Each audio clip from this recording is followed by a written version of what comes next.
বহুত দিনৰ পৰা আপোনালোকে মোক বহুত নিউজ শুনি আছে, বহুত অপপ্ৰচাৰ চলি আছে। যি নিউজ বাজিছে তাৰ 10%ও সঁচা নহয়।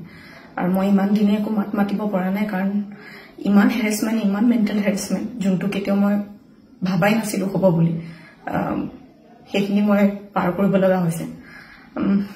মেণ্টেলি প্ৰস্তুত নাছিলো কোনো ধৰণৰ কথা ক'বলৈ বা কিবা ষ্টেটমেণ্ট দিবলৈ।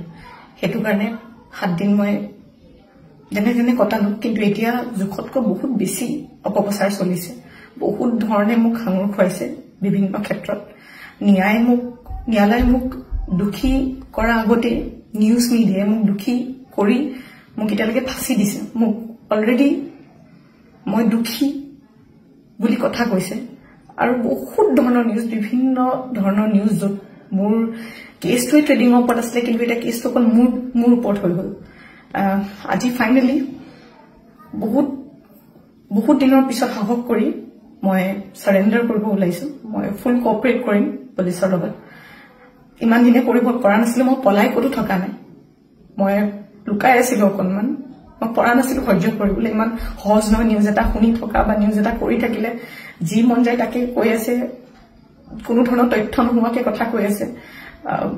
মই ভাবিছিলো ইমানখিনি কেতিয়াও নিউজ মিডিয়াই নকৰে, ইমান তথ্য নথকাকে ইমান নিউজ নবজায়।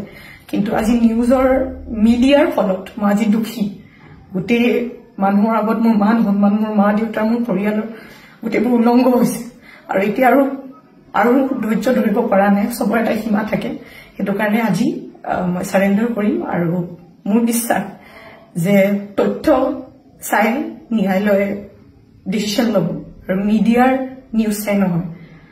চ' আজি মই চাৰেণ্ডাৰ কৰিম, আৰু মই ফুল কোঅপাৰেট কৰিম পুলিচৰ লগত। আৰু মোৰ বিশ্বাস যে যদি মোৰ সত্য হয়, মোৰ কোনো ধৰণৰ শাস্তি নহয়।